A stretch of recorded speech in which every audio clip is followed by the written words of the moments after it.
الحمدللہ رب العالمین والصلاة والسلام علی سید الانبیاء والمرسلین اما بعد فاعوذ باللہ من الشیطان الرجیم بسم اللہ الرحمن الرحیم قال اللہ تبارک و تعالی فی الکلام المجید والفرقان الحمید قل اللہم مالک الملک تؤتی الملک من تشاء وتنزع الملک ممن تشاء وتعز من تشاء وتذل من تشاء بیدک الخیر انک علی کل شیء قدیر ببرکتہ ان اللہ وملائکتہ یصلون علی النبی یا ایہا الذین آمنوا صلوا علیہ وسلموا تسلیما۔ بلند آواز سے پڑھیے الصلاۃ والسلام علیک یا سیدی یا رسول اللہ وعلی آلک واصحابک یا سیدی یا حبیب اللہ۔ الصلاۃ والسلام علیک یا سیدی یا رسول اللہ وعلی آلک واصحابک یا سیدی یا نور اللہ۔ مولا صلی وسلم دائما ابدا علی حبیبک خیر الخلق کلہم منزہ عن شریک فی محاسنہ فجوہر الحسن فیہ غیر منقسم۔ یا ربی بالمصطفیٰ بلغ مقاصدنا واغفر لنا ما مدا یا واسی الکرمی۔ اللہ جل جلالہ وعم نوالہ وعظم ذکرہ واتم برہانہ واجل شانہ کی حمد و ثنا اور سرور کائنات مغفر موجودات زینت بزم کائنات قائد المرسلین خاتم النبیین احمد مجتبیٰ جناب محمد مصطفیٰ صلی اللہ علیہ وآلہ وسلم کی بارگاہ میں ہدیہ درود و اسلام عرض کرنے کے بعد رب عز و جل کی بارگاہ میں دعا ہے کہ مجھے حق سچ کہنے اور ہم سب کو سن کر عمل کرنے کی توفیق عطا فرمائے۔ سامعین محتشم، محرم الحرام کا ببرکت مہینہ جو ہے جاری و ساری ہے۔ اس مہینے کی 20 تاریخ کو ایک بہت ہی عظیم عاشق رسول جنہوں نے سرکار سے پکا عشق کیا اور ایسا عشق کیا کہ آج بھی ان کی عشق کی مثالیں دی جا رہی ہیں، وہ صحابی رسول جن کو بلال حبشی کہا جاتا ہے، 20 محرم الحرام کو آپ کا وصال ہے۔ اسی نسبت سے آج ہم حضرت بلال حبشی رضی اللہ تعالیٰ عنہ کے کچھ سیرت کے پہلو جو ہیں ان پر غور ڈالیں گے کہ بلال حبشی رضی اللہ تعالیٰ عنہ کے حبشی غلام ہیں، رنگ کے حبشی ہیں، لیکن نسلاً بھی غلام ہیں، لیکن جب غلام مصطفیٰ بن گئے ہیں تو رب نے درجہ کیا عطا کر دیا ہے غلام ہیں، نسل بھی غلام کی ہے، لیکن غلامی کرتے کرتے جب سرکار کی غلامی اختیار کی تو رب نے کتنا بڑا مقام عطا کر دیا۔ حضرت بلال حبشی رضی اللہ تعالیٰ عنہ، آپ کا نام بلال بن رباح، آپ کی کنیت ابو عبد الکریم ہے۔ مکہ کریم میں آپ پیدا ہوئے، مکہ پاک میں پیدا ہوئے۔ آپ کے آباء و اجداد کا اصل وطن جو ہے وہ حبشہ ہے، اسی وجہ سے آپ کے نام کی جو ساتھ نسبت لگی ہے وہ حبشی لگی ہے، کیونکہ آپ حبشہ کے رہنے والے تھے، اسی وجہ سے آپ کے نام کے ساتھ کیا ہے شروع ہوا، حضرت بلال حبشی رضی اللہ تعالیٰ عنہ۔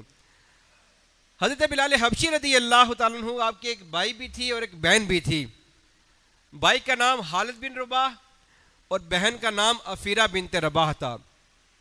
حضرت بلال حبشی رضی اللہ تعالیٰ عنہ آپ جو ہیں وہ رشتہ ازواج میں بھی منسلک ہوئے، لیکن آپ کی کوئی اولاد نہ تھی، آپ کی اولاد نہ تھی۔ حضرت بلال حبشی رضی اللہ تعالیٰ عنہ کے قبول اسلام کا واقعہ کچھ اس طرح ہے کہ آپ جو ہے عبداللہ بن جدعان کے غلام تھے۔ عبداللہ بن جدعان جو ہے یہ بندہ پکا کافر تھا، پکا کافر۔ آپ جو ہیں وہ اس کی غلامی میں تھے۔ ہوا یوں کہ ایک بار حضرت بلال حبشی رضی اللہ تعالیٰ عنہ ابھی اسلام قبول نہیں کیا، آپ کو سخت بخار ہے، شدید قسم کا بخار ہے۔ آپ نے اسی اسنا میں آپ کا جو ہے وہ آقا عبداللہ بن جدعان آیا, اس نے آ کے کہا بلال تو نے یہ چکی پیسنی ہے. اب بلال جو ہے وہ بیمار ہیں, سخت بخار ہے. کہا کہ تو نے چکی پیسنی ہے جو بھی ہو جائے. اب بلال حبشی رضی اللہ تعالیٰ عنہ کو بخار بہت تیز تھا. آپ نے کچھ دوائی لی جو میسر تھی, وہ دوائی لے کر آپ نے لحاف اوڑھا اور وہاں پہ سو گئے. جب سوئے تو آپ کے آقا کو پتہ چلا, آ کے اس نے ظلم و ستم کرنا شروع کر دیا. میں نے تجھے کام دیا تھا تو سو رہا ہے. آپ نے اس کے آقا نے لحاف اٹھا کر پھینکا, کہا اٹھ جا کے چکی پیس. اب بلال حبشی رضی اللہ تعالیٰ عنہ چکی پیس رہے ہیں, آنکھوں سے آنسو جاری ہیں, رب کی بارگاہ میں گویا عرض کر رہے ہیں کہ مولا کوئی ہے جو ہمارے غم کا مداوع کرے, مولا کوئی ہے جو ہمارے غلاموں کے غم کا بھی مداوع کرے. اب یہ بات جو ہے وہ دل ہی دل میں کہہ رہے ہیں. اتنے میں کریم آقا کا وہاں سے گزر ہوگا. سرکار وہاں سے گزرے, اندر سے رونے کی آواز آ رہی ہے. نبی پاک علیہ الصلوۃ والسلام نے دستک دی. بلال حبشی رضی اللہ تعالیٰ نے آواز لگائی کہ کون؟ دروازہ کھولا کہ دیکھا کہ کریم آقا علیہ الصلوۃ والسلام موجود ہیں. حضور نے پوچھا کہ وجہ کیا ہے, رو کیوں رہے ہو؟ بلال حبشی نے سخت الفاظ استعمال کر دیے, کہا کہ چلے جاؤ, مجھے چھوڑ دو اپنے حال پر. آپ کی طرح سارے آتے ہیں, پوچھ کے چلے جاتے ہیں, لیکن غم کا کوئی مداوع نہیں کرتا. آپ بھی چلے جائیے. اتنے سخت الفاظ استعمال کیے تو سرکار وہاں سے نکل گئے. تو بلال حبشی پیچھے سے آواز لگاتے کہ بس ہو گیا, بس اتنا ہی تھا, پوچھنا ہی تھا. نبی پاک علیہ الصلوۃ والسلام تشریف لے کر گئے. کچھ ہی دیر میں سرکار واپس لوٹے, اور حال کیا ہے کہ سرکار نے اپنے ہاتھوں میں گرم دودھ کا پیالہ پکڑا ہوا ہے. بلال حبشی کے پاس آتے ہیں, آپ کو گرم دودھ کا پیالہ پلایا, کہا بلال تو آرام کر دے, آج ساری رات تیری طرف سے میں چکی پیسوں گا. بلال تو آرام کر, میں تیری طرف سے چکی پیسوں گا. حضرت بلال حبشی رضی اللہ تعالیٰ عنہ نے گرم دودھ کا پیالہ پیا. اب آپ جو ہیں وہ سو گئے. ساری رات سرکار دو عالم حضرت بلال کی چکی پیستے رہے. ایک رات گزری, دوسری رات کا وقت آیا, دوسری رات پھر سرکار تشریف لائے. ہاتھ میں دودھ کا پیالہ ہے, بلال حبشی کو دودھ کا پیالہ پلاتے ہیں. بلال حبشی نے دودھ پیا, دودھ پی کر سو گئے. ساری رات سوئے رہے. ساری رات کریم آقا علیہ الصلوۃ والسلام بلال کی چکی پیستے رہے. اب جب تیسرا دن چڑھا, رات کا وقت آیا, پھر کریم آقا علیہ الصلوۃ والسلام دودھ کا پیالہ لے کر آئے. اب جب دودھ کا پیالہ پلایا, چکی پیسی, جب حضور جانے لگے تو بلال نے کہا کہ یا رسول اللہ اس طرح نہ جائیے, اپنے قدموں کے ساتھ لگا کر کلمہ پڑھا کر جائیے. اب حضرت بلال حبشی رضی اللہ تعالیٰ عنہ کلمہ پڑھ کے مسلمان ہو گئے. کلمہ پڑھ لیا, سرکار کا عشق دل میں آ گیا, محبت دل میں آ گئی, رب تعالیٰ سے لو لگ گئی, کلمہ پڑھ کے مسلمان ہو گئے. لیکن ابھی آپ نے اپنا جو ہے وہ اسلام ظاہر نہ کیا. ایک روز ہوا یوں, بلال حبشی رضی اللہ تعالیٰ عنہ کعبے میں داخل ہوئے تو جب کعبے میں دیکھا کہ بت پڑے ہوئے ہیں, آپ نے بتوں پر تھوکنا شروع کر دیا, بتوں پر مٹی ڈالی اور کہا کہ یہ بت جو ہے اپنا چہرہ تو صاف کر نہیں سکتے, انہوں نے ہمارا دل کیا صاف کرنا ہے, یہ اپنا چہرہ تو صاف نہیں کر سکتے. جب مشرکین نے دیکھا کہ بلال نے تو یہ کام کیا ہے, بتوں پر تھوک پھینکا ہے, مٹی پھینکی ہے, اب وہ مشرکین جو ہیں وہ سارے عبداللہ بن جدعان کے پاس آئے, آ کے کہنے لگے کہ دیکھ تیرے غلام نے کیا کیا ہے, تیرے غلام نے یہ کام کیا ہے.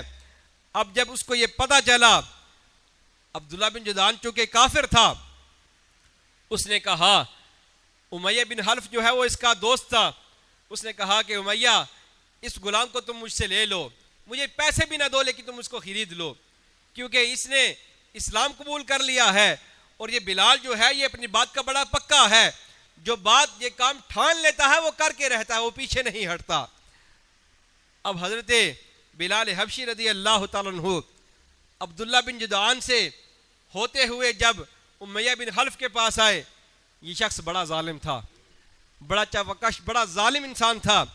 اس نے اتنے ظلم کیے بلال حبشی رضی اللہ تعالیٰ عنہ پر, کبھی بطحا کی تپتی ریت پر لٹایا, کبھی اس طرح لٹا کے دونوں بازو کھول کر دونوں بازو پر چکیاں رکھ دی، کبھی اتنا مارا کہ آپ کو لہو لہان کر دیا.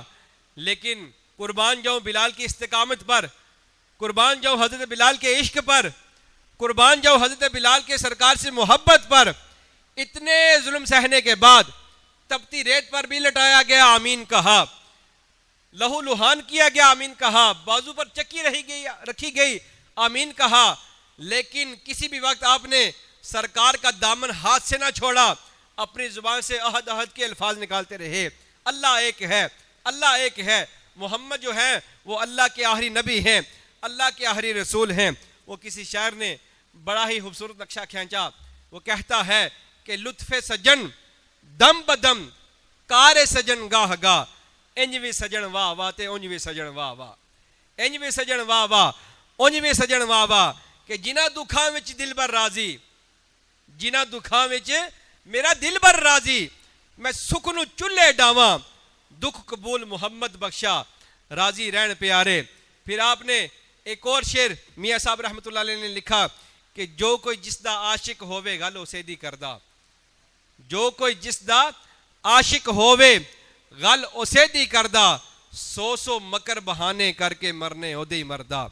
فرمایا کہ کچا رنگ للاری والا، کچا رنگ للاری والا، چڑھدا لیندا رہندا، عشق تیرے دا رنگ محمد چڑھیا پھر نہ لیندا، عشق تیرے دا رنگ محمد چڑھیا پھر نہ لیندا. اب جس دور میں سیدنا بلال حبشی رضی اللہ تعالیٰ عنہ نے اسلام قبول کیا تھا، وہ اسلام کا ابتدائی دور تھا، اور آپ وہ ان خوش نصیب بندوں میں ہیں. 7 خوش نصیب لوگ ایسے ہیں کہ جنہوں نے سب سے پہلے اسلام قبول کیا تھا. ان میں ایک نام سیدنا بلال حبشی رضی اللہ تعالیٰ عنہ کا بھی ہے. اب حضرت بلال حبشی رضی اللہ تعالیٰ عنہ نے اتنے ظلم سہے، اتنے ظلم کیے گئے. جب سرکار دو عالم صلی اللہ علیہ وسلم کو پتا چلا نا کہ بلال پہ اتنا ظلم ہو رہا ہے، اتنی تکلیفیں بلال جو ہے وہ برداشت کر رہا ہے، اب نبی پاک علیہ الصلوۃ والسلام حرم پاک میں آئے، ایک کونے میں بیٹھ کر رو پڑے. حضور علیہ الصلوۃ والسلام رو رہے ہیں. صدیق اکبر آگے آ کے عرض کرتے ہیں کہ یا رسول اللہ رو کیوں رہے ہیں، وجہ کیا ہے؟ اب سرکار عرض کرتے ہیں، سرکار دو عالم صلی اللہ علیہ وسلم نے ارشاد فرمایا کہ صدیق اکبر سے کہتے ہیں کہ صدیق اگر مجھے رب پیسے دے تو میں بلال کو آزاد کروا لوں، اگر مجھے رب میرا پیسے دے تو میں یہ چاہتا ہوں کہ میں اپنے بلال کو آزاد کروا لوں. صدیق اکبر وہاں سے نکلے، گھر میں گئے، پیسے اٹھائے، جا کر امیہ بن حلف سے جا کے حضرت بلال کا سودا کر لیا، حضرت بلال کو خرید کر لے آئے. جب حضرت بلال کو خریدا نا تو لے کر سرکار کی بارگاہ میں نہ آئے، حضرت بلال سے کہنے لگے کہ بلال حضور تجھ سے بڑا پیار کرتے ہیں، کریم آقا تجھ سے بڑا عشق کرتے ہیں، بڑی محبت کرتے ہیں. بلال اگر تجھے اس حال میں سرکار نے دیکھا نا تو سرکار سے برداشت نہیں ہوگا. اب صدیق اکبر حضرت بلال حبشی کو لے کر اپنے گھر میں جاتے ہیں، آپ کے زخموں پر پٹی کرتے ہیں. پٹی کرنے کے بعد آپ کو نیا لباس پہنایا، لباس پہنانے کے بعد آپ کے سر پر امامہ شریف پہنایا. اب آپ کو بنا سنگار کر جب سرکار کی بارگاہ میں لے کر آتے ہیں، نبی پاک علیہ الصلوۃ والسلام نے جب بلال کو دیکھا تو سرکار نے اٹھ کر بلال کو سینے سے لگا لیا، بلال کو گلے سے لگایا. پیچھے سے صدیق اکبر نے منع کیا تھا بلال رونا نہ، جب تو روئے گا تو سرکار بھی رو پڑیں گے. لیکن جب سینے سے لگے نا وہ تکلیفیں یاد آ گئی کہ جو یار کی خاطر تکلیفیں برداشت کی تھی، اب سرکار بھی روئے تو بلال بھی رو پڑے. سرکار دو عالم صلی اللہ علیہ وسلم بھی روئے، حضرت بلال حبشی بھی رو پڑے. اب نبی پاک علیہ الصلوۃ والسلام نے صدیق اکبر رضی اللہ تعالیٰ عنہ کو دعا دی کہ اے اللہ میرے ابو بکر پر رحم فرما، مولا تو میرے ابو بکر پر رحم فرما.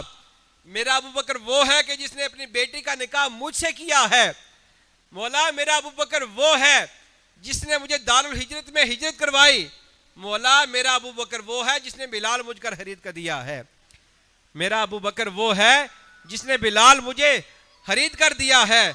حضرت بلال حبشی رضی اللہ تعالیٰ عنہ کو نبی پاک علیہ الصلوۃ والسلام نے سینے سے لگایا.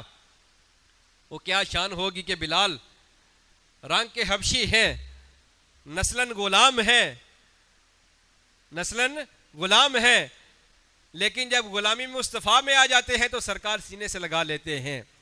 غلامی مصطفیٰ میں آتے ہیں تو نبی پاک علیہ الصلوۃ والسلام نے سینے سے لگا لیا۔ حضرت بلال حبشی رضی اللہ تعالیٰ عنہ اب سرکار دو عالم صلی اللہ علیہ وسلم کی بارگاہ میں رہنے لگے، سفر و حضر میں سرکار کے ساتھ ہیں۔ نبی پاک علیہ الصلوۃ والسلام نے آپ کی ڈیوٹی لگا دی ہے، آپ اذان دیا کرتے تھے۔ حضرت بلال حبشی رضی اللہ تعالیٰ عنہ آپ جو ہے ایک مرتبہ حضرت عمر فاروق رضی اللہ تعالیٰ عنہ کے پاس گئے نا، تو حضرت عمر فاروق رضی اللہ تعالیٰ عنہ نے کرسی چھوڑ دی، اٹھ کر ہاتھ باندھ لیے۔ وہ عمر کہ اگر کیسر و کسرا آئے تو آپ ان کو بھی ہاتھ میں نہ لائیں، وہ عمر کے اتنا جلال کہ آپ کو دیکھ کر شیطان بھی رستہ بدل لے۔ اب لوگ حیران ہیں کہ کون آیا ہے جس کے لیے اتنا استقبال کیا جا رہا ہے۔ حضرت عمر سے پوچھا گیا کہ بتائیے کہ کون آ رہا ہے کہ جس کی خاطر آپ نے کرسی بھی چھوڑ دی ہے، کون ہے؟ بلال حبشی نے جب دیکھا نا تو حضرت بلال رو پڑے، کہنے لگے کہ عمر آپ یہ کام کیوں کر رہے ہیں؟ میں تو ایک غلام ہوں، آپ میری خاطر یہ کام کیوں کر رہے ہیں؟ تو حضرت عمر فاروق بولے کہ بلال یار تو ہے تو غلام، لیکن جب سے تو نے غلامی مصطفیٰ اختیار کر لی ہے تب سے ہم نے تمہیں اپنا امام بنا لیا ہے۔ جب سے تو نے غلامی مصطفیٰ اختیار کر لی ہے ہم نے تمہیں اپنا جو ہے وہ امام بنا لیا ہے۔ حضرت بلال حبشی رضی اللہ تعالیٰ عنہ وہ ہستی ہیں کہ نبی پاک علیہ الصلوۃ والسلام نے زندگی میں ہی آپ کو جنت کی بشارت دے دی تھی۔ فرمایا کہ جنت جو ہے وہ 3 لوگوں کی مشتاق ہے، جنت 3 لوگوں کی مشتاق ہے، ایک میرا بلال ہے، دوسرا عمار ہے، تیسرا حضرت علی ہے۔ جنت ان 3 لوگوں کی مشتاق ہے، یعنی جنت رب کی بارگاہ میں عرض کرتے ہیں کہ مولا یہ 3 لوگ تو مجھے دے دے، علی بھی مجھے دے دے، بلال بھی دے دے اور عمار بھی دے دے۔ وہ حضرت بلال حبشی رضی اللہ تعالیٰ عنہ کہ جن کو ان کی زندگی میں ہی سرکار دو عالم صلی اللہ علیہ وسلم نے جنت کی بشارت دے دی۔ حضرت بلال حبشی رضی اللہ تعالیٰ عنہ کیا مقام ہے، کیا مرتبہ ہے۔ جنگ کے تبوک جب معاملہ ختم ہوا تبوک کا، کریم آقا علیہ الصلوۃ والسلام واپس لوٹ رہے ہیں، ایک مقام آیا، مقام جعرانہ، وہاں پر کھڑے ہوئے۔ یہ وہ مقام ہے کہ جہاں شیخ عبدالحق محدث دہلوی رحمۃ اللہ علیہ کو آپ نے وہاں پر ایک رات میں 70 بار سرکار کا دیدار کیا ہے، ایک رات میں 70 مرتبہ آپ کو سرکار کا دیدار ہوا۔ مقام جعرانہ پر جب پہنچے سرکار نے کہا کہ بلال اذان پڑھو۔ حضرت بلال نے اذان دی، وہاں کچھ بچے کھیل رہے تھے، ان بچوں میں سے کسی نے حضرت بلال کی نقل اتاری، آپ کی نقل اتاری، آپ کی آواز میں اذان دینا شروع کی۔ نبی پاک علیہ الصلوۃ والسلام نے صحابہ کی ڈیوٹی لگا، جاؤ ان بچوں کو پکڑ کر لے کر آؤ، کون ہے جو میرے بلال کی نقل اتار رہا ہے؟ اب دیکھیں کہ کیا رنگ ہے، کیا عجیب ہی سما پیدا ہو گیا ہے کہ حضور پوچھ رہے ہیں کہ بتاؤ یار میرے بلال کی نقل کون اتار رہا ہے؟ اب بچے آگے، ان میں حضرت ابو معذورہ بھی ہیں، 15 سال کی عمر ہے، ابھی اسلام قبول نہیں کیا۔ نبی پاک علیہ الصلوۃ والسلام نے بچوں سے پوچھا کہ بتاؤ کون ہے جو میرے بلال کی نقل اتار رہا ہے، کون ہے جس نے میرے بلال کی نقل اتاری ہے؟ نبی پاک علیہ الصلوۃ والسلام نے جب بچوں سے پوچھا تو بچے ڈر گئے، فرمایا اذان سناؤ۔ ایک نے سنائی وہ بھی گیا، دوسرے نے سنائی وہ بھی چلا گیا۔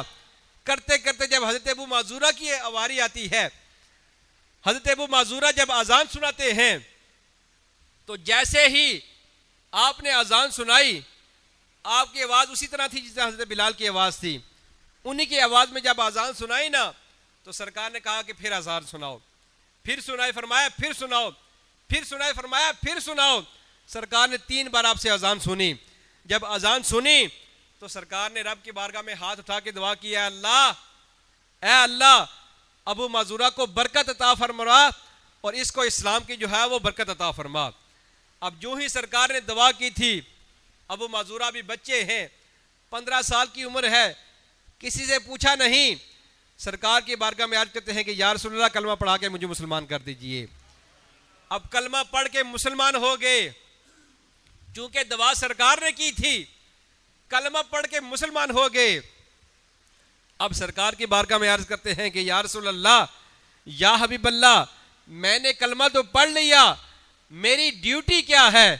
نبی پاک علیہ الصلوۃ والسلام نے فرمایا انت مؤذن فی المکہ، کہ تو مکہ میں مؤذن ہے، میرا بلال جو ہے وہ مدینے میں اذانیں پڑھے گا، تو مکہ میں جا کے اذانیں پڑھے گا۔ میرا بلال مدینے میں اذانیں پڑھے گا، تو جو ہے وہ مکہ میں جا کر اذانیں پڑھے گا۔ او بھائی وہ بلال حبشی کہ اگر ان کی کوئی نقل بھی اتارے سرکار سے اتنا محبت کریں، بلال کی کوئی نقل بھی اتارے سرکار دو عالم صلی اللہ علیہ وآلہ وسلم سے جا کے اتنی محبت کریں۔ اب حضرت بلال حبشی رضی اللہ تعالیٰ عنہ، عشق کا یہ عالم ہے، اتنا عشق کرتے ہیں سرکار سے، اتنی محبت کرتے ہیں۔ جب سرکار دو عالم صلی اللہ علیہ وسلم کا وصال ظاہری ہو گیا، نبی پاک علیہ الصلوۃ والسلام اس دنیا سے پردہ فرما گئے۔ صحابہ کرام علیہم رضوان جو ہیں، صدیق اکبر رضی اللہ تعالیٰ عنہ بھی چپ کر گئے۔ فاروق اعظم نے تو کہا کہ جس نے یہ الفاظ کہے کہ سرکار کا وصال ہو گیا، میں اس کی گردن اڑا دوں گا۔ کوئی بندہ اپنی زبان سے یہ الفاظ نہ دہرائے کہ سرکار جو ہے وہ اس دنیا سے پردہ فرما گئے ہیں، ہرگز کوئی بندہ یہ الفاظ نہ دہرائے۔ حضرت بلال حبشی سے سرکار کی جدائی برداشت نہ ہوئی تو مدینہ چھوڑ کر چلے گئے، حلب میں چلے گئے، وہاں پہ رہنے لگے۔ ایک دن آیا، خواب میں سرکار کا دیدار ہوا۔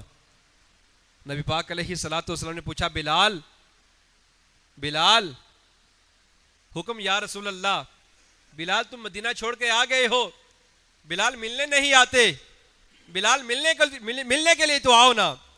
اب حضرت بلال حبشی رضی اللہ تعالیٰ عنہ اٹھے، خواب سے بیدار ہوئے، ننگے پاؤں دوڑ لگا دی، سیدی یا رسول اللہ، سیدی یا رسول اللہ، لبیک یا رسول اللہ، لبیک یا رسول اللہ۔ اب لبیک کی صدائیں بلند کرتے کرتے جب مدینہ پاک میں پہنچتے ہیں، چھوٹے چھوٹے بچے ہیں، کسی بچے کو کھڑا کر کے پوچھتے ہیں یار تو نے میرے یار کو تو نہیں دیکھا؟ او بھائی بتا تو نے کہیں میرے یار کو تو نہیں دیکھا؟ او بھائی تو بتا تو کہیں تو نے سرکار کو تو نہیں دیکھا؟ کرتے کرتے جب سرکار کے مزار پر پہنچتے ہیں، سرکار کے مزار سے لپٹ کر رو پڑے، اتنا روئے کہ پورے مدینہ میں کوہرام مچ گیا کہ بلال آ گئے ہیں، بلال آ گئے ہیں۔ صدیق اکبر بھی آ گئے، عمر فاروق بھی آ گئے، عثمان و علی بھی آ گئے۔ اب پورے مدینہ میں کوہرام مچ گیا۔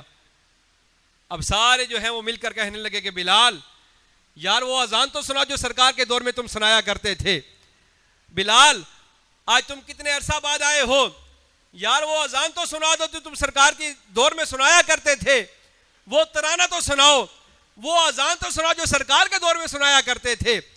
اب بلال حبشی رضی اللہ تعالیٰ کہنے لگے کہ میں وہ اذان نہیں سنا سکتا، کیوں کہ جب میں وہ اذان پڑھا کرتا تھا اور جب میں کہتا تھا اشہد ان محمد رسول اللہ تو سامنے سرکار کا دیدار کیا کرتا تھا، مجھ میں وہ طاقت نہیں ہے، میں تمہیں اذان نہیں سنا سکتا۔ اب سارے صحابہ مل کر حسنین کریمین کے پاس جاتے ہیں، آپ بلال کو کہیے کہ آپ کی سفارش پر بلال اذان سنا دیں گے۔ اب صحابہ کرام صدیق اکبر آئے، عمر فاروق، عثمان و علی آئے، حسنین کریمین کے پاس آ کر ان سے کہا کہ آپ بلال کو کہیے کہ بلال اذان سنائیں۔ جب حسنین کریمین نے بلال سے کہا نا کہ بلال وہ اذان تو جو نانا کے دور میں سنایا کرتے تھے وہ اذان تو سناؤ، اب حضرت بلال حبشی رضی اللہ تعالیٰ عنہ آپ کہنے لگے کہ شہزادو میں نے آپ کے گھر کا جو ہے وہ نمک کھایا ہے، آپ کے گھر کے میں نے ٹکڑے کھائے ہیں، آپ کے نانا کی میں نے غلامی کی ہے، آپ کے نانا سے میں پکا عشق کرتا تھا، محبت کرتا تھا، کرتا بھی ہوں، لیکن مجھے تم مجبور نہ کرو، میں اذان نہیں سنا سکوں گا۔ جب شہزادوں نے اصرار کیا کہ نہیں تم نے اذان سنانی ہی سنانی ہے، بلال حبشی رضی اللہ تعالیٰ عنہ آپ چڑھے اذان دینے کے لیے۔ اذان شروع ہو گئی، پورا مدینہ جو ہے وہ سارے لوگ اکٹھے ہو گئے، بلال آئے ہیں اذان دینے کے لیے۔ اللہ اکبر کی صدائیں بلند ہوئی، اللہ اکبر، اشہد ان لا الہ الا اللہ، اشہد ان لا الہ الا اللہ۔ اب حضرت بلال حبشی رضی اللہ تعالیٰ عنہ کا عشق دیکھیے، سرکار سے محبت دیکھیے، پیار دیکھیے، جو ہی الفاظ دہرائے اشہد ان محمد رسول اللہ، بلال جو ہے وہ غش کھا کے گر گئے، بے ہوش ہو گئے۔ مدینہ پاک میں اتنا کوہرام مچ گیا، لوگ داڑے مار مار کر رونے لگے، اور اتنا روئے مدینہ پاک میں اتنا کوہرام مچ گیا کہ محدثین نے یہ لکھا ہے کہ اس طرح پتہ چلتا تھا کہ سرکار آ گئے ہیں، یوں محسوس ہوتا تھا کہ سرکار آ گئے ہیں۔ حضرت بلال حبشی رضی اللہ تعالیٰ عنہ غش کھا کے گر پڑے، جب ہوش آیا نا تو کہا کہ یار مجھے تنگ نہ کرو، مجھے یار کی جدائی برداشت نہیں ہوتی، میں سرکار کے بغیر اذان نہیں پڑھ سکتا، سرکار کے بغیر اذان نہیں پڑھ سکتا۔ اور بھائی اتنی محبت سرکار سے کی حضرت بلال حبشی نے، اتنی محبت، ساری زندگی جو ہے سرکار کی خدمت میں صرف کر دی۔ اور سنیے گا رب تعالیٰ نے مقام کیا عطا کیا، جب نبی پاک علیہ الصلوۃ والسلام معراج پر گئے، معراج سے واپس لوٹے، آ کر پہلا لفظ بولا بلال، بلال جی یا رسول اللہ حکم۔ بلال تو ایسا کون سا نیک عمل کرتا ہے، میں جب جنت میں گیا تو میں نے اپنے آگے تیرے قدموں کے چلنے کی آواز سنی، میں نے اپنے آگے تیرے قدموں کے چلنے کی آواز سنی، تو ایسا کون سا نیک عمل کرتا ہے۔ حضرت بلال حبشی رضی اللہ تعالیٰ عنہ کہنے لگے کہ یا رسول اللہ اور تو کوئی نیک عمل نہیں، چھوٹا سا ایک عمل ہے، جب بھی بے وضو ہوتا ہوں تو وضو کر لیتا ہوں، اور جب وضو کرتا ہوں تو 2 رکعت نفل تحیۃ الوضو پڑھ لیتا ہوں۔ ان کی برکت سے اللہ نے مجھے یہ مقام عطا کیا کہ آپ نے میرے قدموں کی آہٹ جو ہے وہ جنت میں سنائی دی۔ تو وہ بلال حبشی رضی اللہ تعالیٰ عنہ 20 محرم الحرام کو آپ کا جو ہے عرس پاک ہے، ہر بندے کو چاہیے کہ اپنے گھر میں بلال حبشی رضی اللہ تعالیٰ عنہ کے اصالے ثواب کا اہتمام کریں۔ اور بھائی وہ عشق جو بلال حبشی نے سرکار سے کیا تھا، رب تعالیٰ کی بارگاہ میں دعا ہے کہ رب تعالیٰ اس عشق کا تھوڑا سا حصہ ہمیں بھی عطا کر دیں۔ اللہ پاک ہمیں عمل کرنے کی توفیق عطا فرمائے۔